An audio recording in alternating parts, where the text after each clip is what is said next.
Buenas tardes, doctora Ruth. Nosotras somos el equipo 3 y les vamos a exponer lo que son los trastornos o anormalidades hipofisiarios. Vamos a comenzar con mi compañera Surizaday.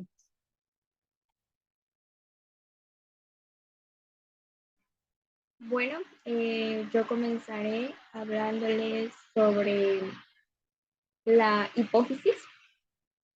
Como sabemos, la hipófisis es un órgano que va a componer el sistema endocrino.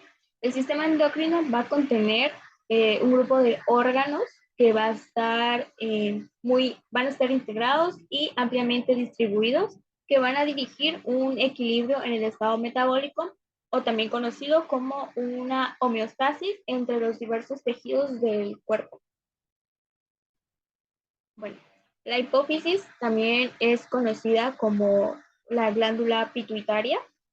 Esta es una estructura que va a ser en forma de haba y va a estar situada en la base del cerebro, en la silla turca.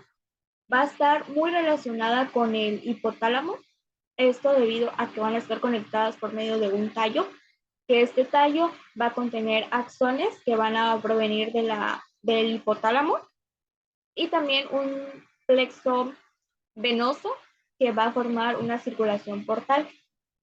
La hipófisis va a estar compuesta, va a tener dos componentes, morfológica y funcionalmente diferentes: el lóbulo anterior, que también es denominado adenohipófisis, y el lóbulo posterior, que es denominado neurohipófisis. Bueno, la hipófisis anterior o la adenohipófisis se va a componer de diversas células epiteliales que van a provenir de la cavidad oral en el desarrollo del embrión. Van a ser células que su citoplasma se puede encontrar basófilo, eosinófilo o con muy poca tinción.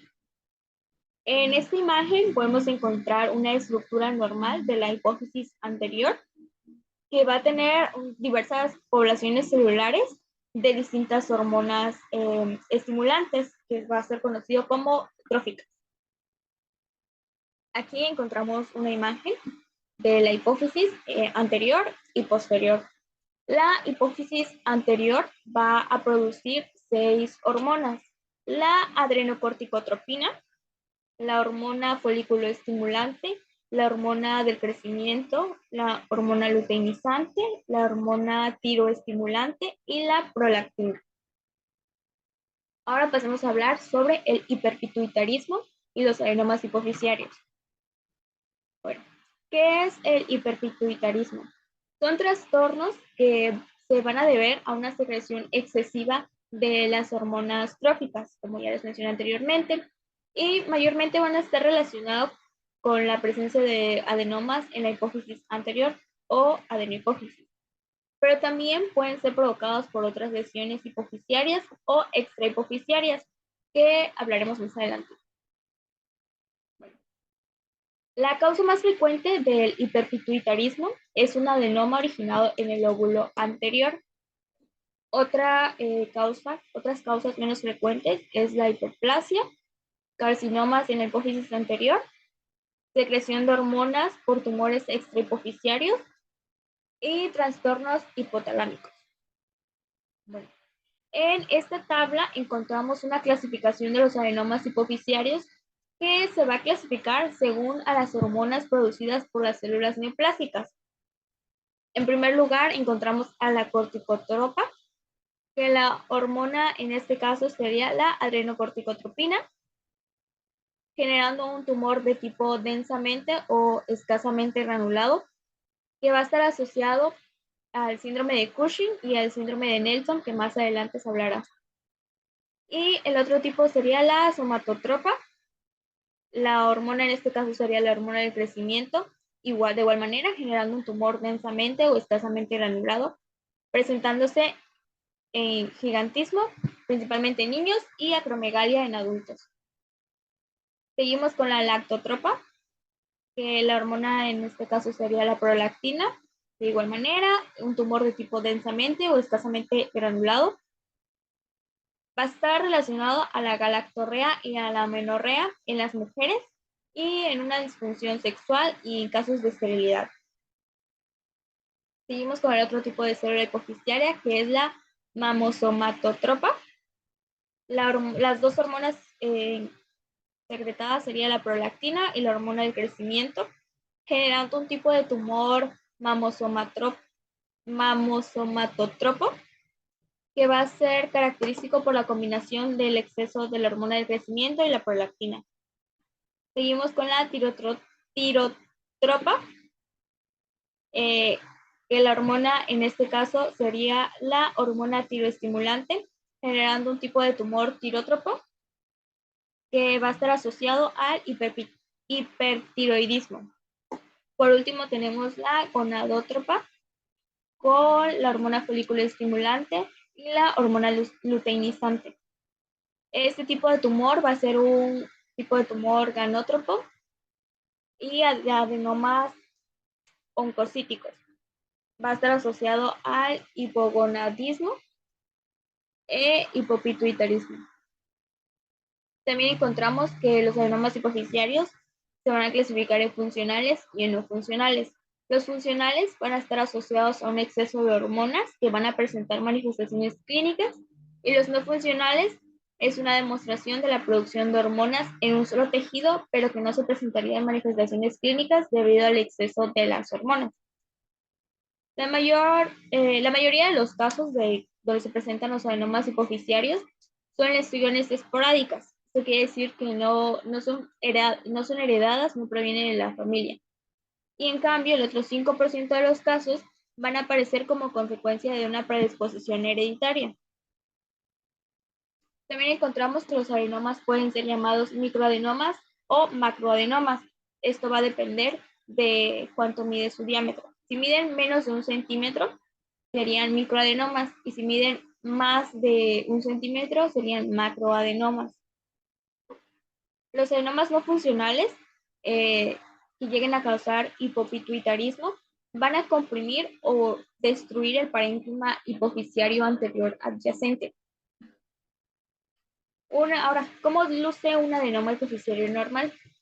Es una lesión blanda que va a estar delimitada, en este caso, si el tumor es pequeño, y pues va a estar limitada por la silla turca. En dado caso de que la lesión sea más grande, como observamos aquí en la imagen, se va a llegar a comprimir el quiasma óptico y las estructuras adyacentes, va a erosionar la silla turca y se va a extender localmente hacia los senos cavernosos y hacia el esferoides. Por último, encontramos las dos características morfológicas que van a distinguir a la mayoría de los adenomas. En este caso, pues es el monomorfismo celular y la ausencia de una trama de reticulina. En esta imagen podemos observar la ausencia de trama de reticulina.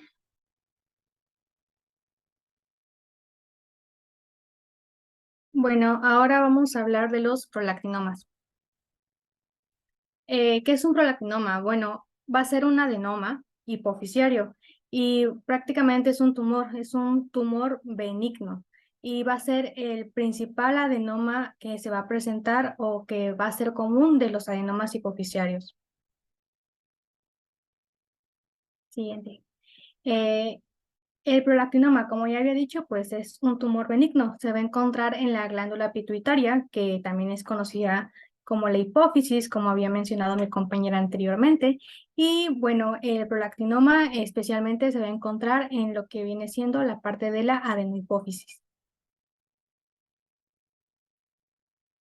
¿Qué va a suceder? Bueno, pues la hipófisis se va a encontrar detrás de los ojos, cerca del quiasma óptico.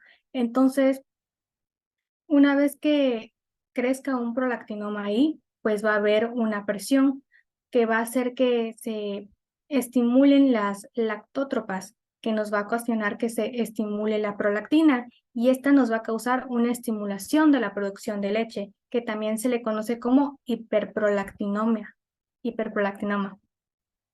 o hiperprolactinemia. La hiperprolactinemia puede ser producida por múltiples cosas como el embarazo o la lactancia, que son situaciones fisiológicas. También por los tratamientos con dosis altas de estrógenos, la insuficiencia renal, el hipotiroidismo, las lesiones hipotalámicas y los fármacos inhibidores de dopamina. Pero nos vamos a centrar en lo que lo produce esta vez, que va a ser el prolactinoma. Bueno, como ya había comentado, el prolactinoma pues es un tumor benigno, pero a pesar de que es un tumor benigno, pues nos va a causar consecuencias. Por ejemplo, eh, un prolactinoma que esté menor de 10 centímetros nos va a causar o se le va a conocer como microprolactinoma, mientras que un prolactinoma que mida más de 10 milímetros, pues se va a llamar macroprolactinoma. Y sus consecuencias vienen distintivamente por el macroprolactinoma, que lo que va a causar es una compresión, ya sea de los nervios ópticos o de las meninges. Dentro de las meninges, bueno, pues las meninges pues son aquellas que cubren el encéfalo. Entonces, al momento de que en las meninges hay una compresión, lo que va a causar en ellas es que se estiren y eso le va a causar dolor al paciente. Si se llegan a comprimir los nervios ópticos, pues bueno, lo que sucede es que, como ya había comentado, pues eh, el hipófisis se encuentra detrás de los ojos. Entonces, los nervios ópticos se cruzan por ahí por donde está el quiasma óptico, cerca del quiasma óptico. Entonces lo que sucede es que nos va a causar una hemianopsia bilateral. El prolactinoma va a hacer que se compriman los nervios ópticos y que cause una hemianopsia bilateral. Esta se va a caracterizar por solo poder ver hacia enfrente y va a estar obstruida la visión por las periferias de los ojos. Solo el paciente se va a caracterizar por ver de frente. Siguiente. Eh, También lo que va a causar un prolactinoma es que va a haber una disminución de la hormona folículo estimulante y una disminución de la hormona leutinizante. ¿Qué es lo que hace la folículo estimulante? Bueno, nos estimula el ovario y al estimularnos al ovario, pues nos produce estrógeno. Y la leutinizante lo que va a hacer es estimular a los testículos. Si estimula los testículos, pues nos va a producir testosterona.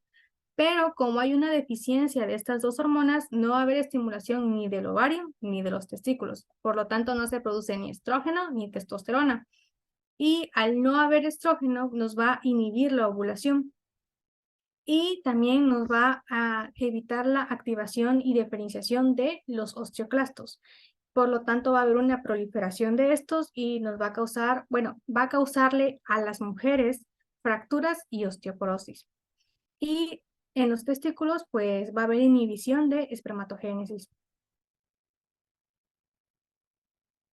Lo que va a causar la hiperprolactinemia en las mujeres es una menorrea y es una galactorrea. Y tanto en hombres como en mujeres va a causar un bajo líbido. Recordemos que la hiperprolactinemia es causada por un prolactinoma y pues, esta es la consecuencia del prolactinoma. Siguiente. Ahora entramos con los adenomas productores de hormona del crecimiento, entre paréntesis, la célula somatotropa. Bueno, aquí, las neoplasias productoras de hormona del crecimiento, incluidas aquellas que provocan una mezcla de hormona del crecimiento y otras hormonas, por ejemplo la prolactina, son el segundo tipo más frecuente de adenomas hipofisiarios funcionales. El primero, como ya había comentado, es el prolactinoma. Microscópicamente, los adenomas productores de hormona del crecimiento se componen de células densas o escasamente granuladas, y las tinciones inmunohistoquímicas evidencian la presencia de hormona del crecimiento en el interior del citoplasma de las células neoplásicas. Bueno, si un adenoma secretor de hormona de crecimiento se origina antes del cierre del epífisis, como en el caso de niños prepúberes, las concentraciones excesivas de hormona del crecimiento provocan gigantismo. Los pacientes con que presentan gigantismo, pues en estos va a aumentar la velocidad de crecimiento de los huesos y estatura final, pero con escasa deformidad ósea.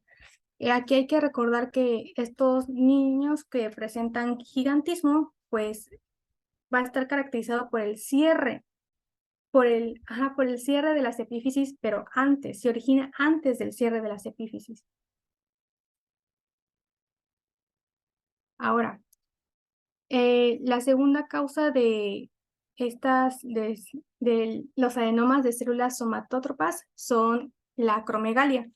Y pues esta es un adenoma de células somatótropas que se producen continuamente por un exceso de la hormona de crecimiento. Y esto conduce a un exceso de la somatomedina C. ¿Y qué es lo que causa la somatomedina C? Bueno, esta lo que va a hacer es promover el metabolismo celular, va a prevenir la muerte celular y va a ayudar a las células a diferenciarse y a dividirse en todo el cuerpo.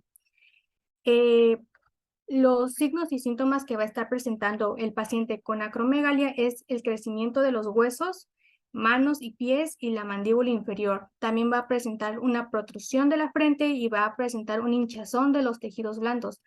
También aumenta el tamaño de sus órganos y presenta una sudoración excesiva.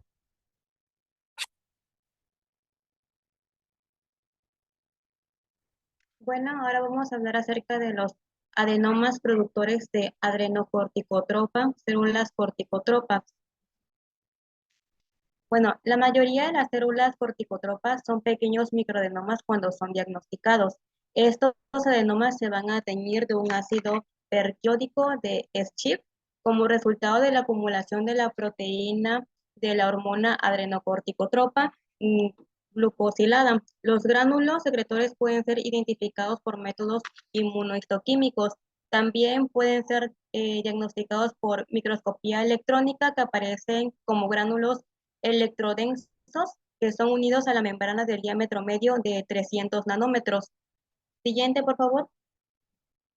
Los adenomas pueden ser clínicamente silentes o pueden producir lo que se conoce como hipercortisolismo, que también tiene otro nombre que es el síndrome de Cushing, que es cuando hay una demasiada cantidad de la hormona cortisol en nuestro organismo. El sistema complejo que va a comprender tres glándulas en donde el nivel de cortisol va a disminuir y el hipotálamo va a liberar lo que es la hormona liberadora de corticotropina o la hormona liberadora de hormona adrenocorticotropa. Y la hormona liberadora de hormona adrenocorticotropa va a producir corticotropina o lo que es la hormona adrenocorticotropa. Y la hormona adrenocorticotropa hace que las glándulas suprarrenales liberen cortisol. Siguiente. Las neoplasias hipofisarias productoras de hormona adrenocorticotropa van a desarrollarse adenomas corticotropos grandes y clínicamente agresivos tras una extirpación quirúrgica de las glándulas suprarrenales como tratamiento de síndrome de Cushing. Siguiente. Bueno, en su cuadro clínico, la persona va a presenciar un aumento de peso alrededor de la cintura, también la cara va a tener una forma redondeada como en forma de luna, va a tener cambios en la piel como moretones, también la presencia de acné, la presencia de estrías oscuras de un color rojizo o morado que se verán en el abdomen. Van a haber cambios en el estado de ánimo, la persona se va a sentir irritada o ansiosa o deprimida. Va a haber debilidad muscular u ósea donde se va a presenciar fracturas, también como dolores en la espalda o la disminución de fuerzas en los músculos. También habrán cambios en las hormonas sexuales. En las mujeres principalmente su ciclo menstrual se volverá irregular y se va a notar un crecimiento de vello facial. En los hombres van a tener problemas de erección y cambios en el deseo sexual. Y también se puede notar la presión arterial alta, diabetes tipo 2 y glaucoma y cataratas. Para el diagnóstico se realizan pruebas de nivel de cortisol y otras hormonas en la sangre. También se mide el cortisol en la saliva por computarizadas o resonancias magnéticas para que se detecten los tumores en las glándulas suprarrenales, en la hipófisis o en otros órganos. Siguiente. Aquí entra el síndrome de Nelson, que se puede dar como una consecuencia del síndrome de Cushing, en donde es un conjunto de manifestaciones clínicas que son derivadas de una secreción excesiva de corticotropina por un adenoma hipoficiario que se desarrolla tras el tratamiento de una suprarrenalectomía bilateral terapéutica, tras el tratamiento del síndrome de Cushing. Se caracteriza por una hiperpigmentación en la piel y en las mucosas a causa de la hormona estimulante de melanocitos tipo A. Siguiente, en donde el paciente va a tener un cuadro clínico de cefaleas, alteraciones en el campo visual, parálisis en los nervios craneales, apoplejia hipoficiaria, diabetes insípida, panhipopituitarismo, tumores paraováricos o paratesticulares. Siguiente, otras neoplasias de la hipófisis anterior. Siguiente, en donde vamos a tener lo que son los adenomas gonadotropos, que van a secretar hormonas de manera ineficiente y variable, en donde el tumor va a tener un crecimiento de una forma considerable o demasiado grande de lo normal, en donde se van a presenciar síntomas neurológicos como alteraciones en la visión, cefaleas, diplopía o apoplejia hipoficiaria. Y los adenomas tirotropos, que van a representar el 1% de los adenomas hipoficiarios y rara vez van a provocar hipertiroidismo. Siguiente, que son los adenomas hipoficiarios no funcionales, en donde estos abarcan lo que es el 25% de los tumores hipoficiarios, y estas lesiones van a comprimir la hipófisis anterior residual, que van a producir hipopituitarismo. Y los carcinomas hipoficiarios, que son extremadamente infrecuentes y son tumores que casi siempre presentan metástasis a distancia. Bueno, yo les voy a hablar ahora acerca del hipopituitarismo. Para empezar, ¿qué es el hipopituitarismo? Bueno, más que nada es la hipofunción de la hipófisis anterior, que puede producirse por una pérdida o la ausencia del 75% o más del parénquima hipoficiario anterior. Esto puede tener dos causas. La primera puede ser congénita, que en este caso el libro menciona que es extremadamente raro, o también puede ser el resultado de una amplia variedad de anomalías adquiridas que son intrínsecas a la hipófisis. Bueno, la mayoría de los casos de hipofunción hipoficiaria anteriores son producidos por lo siguiente, que son adenomas hipoficiarios no funcionales o la necrosis isquémica de la hipófisis anterior. Aquí, pues bueno, tiene una capacidad de reserva sustancial y en consecuencia, pues se debe producir, como les había dicho, una destrucción o la pérdida de grandes cantidades de la hipófisis anterior, que como les había mencionado era del 75% o más antes de que se desarrollen lo que son los signos y los síntomas característicos del hipopituitarismo. Bueno, aquí les agregué una imagen que vamos a referirnos o a fijarnos nada más en los cuadros que se encuentran como de color azul, que en el primero tenemos una glándula pituitaria normal. En el embarazo va a haber un aumento o un agrandamiento de la glándula pituitaria, que posterior a esto, al aumento, va a haber una compresión de las estructuras vasculares de la glándula pituitaria, lo que nos va a dar como resultado lo que es la isquemia, que la isquemia no es más que la vasoconstricción. Entonces, al haber una isquemia en lo que son las estructuras vasculares de la glándula pituitaria, pues va a provocar lo que es una necrosis, que en este caso, pues la necrosis posparto de la glándula pituitaria, que es referida o más que nada está relacionada con lo que es el síndrome de Sheehan, que como dice aquí es una necrosis posparto de la hipófisis anterior y es la forma clínica más frecuente de necrosis isquémica. Gracias a que existe una necrosis, pues va a haber una deficiencia de lo que es la hormona GH, en este caso la hormona del crecimiento, que va a afectar a lo que son los músculos, los huesos y el tejido adiposo. También va a haber una deficiencia de prolactina, en este caso en las glándulas mamarias. Va a haber una deficiencia de la TSH, que es la hormona estimulante de la tiroides, o también llamada pues tirotropina. También va a haber una deficiencia de ACTH, que es la hormona adrenocorticotropa, que está relacionada con la glándula suprarrenal, y una deficiencia de la FSH y LH, que es la hormona folículo estimulante y luteinizante, en este caso en los ovarios. La deficiencia de todas estas hormonas nos va a dar como resultado lo que es el hipopituitarismo. Ahora sí, la siguiente. Bueno, las necrosis hipofisiarias clínicamente también pueden encontrarse no solo en el síndrome de Sheehan, sino también van a estar incluidas en los que son otros trastornos. En este caso, pues van a estar presentes en lo que es la anemia drepanocítica, el aumento de la presión intracraneal, trastornos traumáticos y los shock que pueden ser de cualquier origen.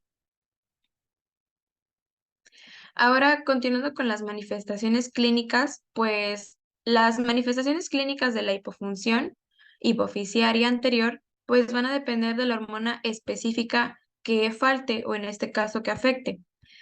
En los niños, pues más que nada puede desarrollar un trastorno o un retraso del crecimiento, que en este caso nos va a dar como resultado lo que es el enanismo hipofisiario, que pues más que nada es la deficiencia de la hormona del crecimiento. También puede haber lo que es la deficiencia de gonadotropina o también la hormona liberadora de gonadotropina que se produce en la menorrea y esterilidad en las mujeres.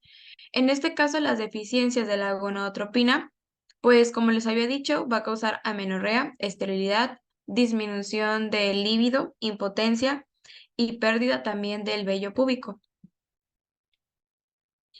También, pues las deficiencias de la TSH y la ACTH van a provocar síntomas de hipotiroidismo e hiposuprarrenalismo.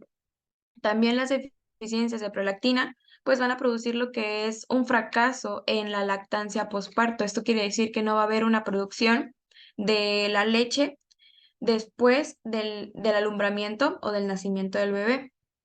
También va a haber una palidez debido a la pérdida de los efectos estimuladores de la MSH, que son, o más que nada, que van a actuar sobre los melanocitos.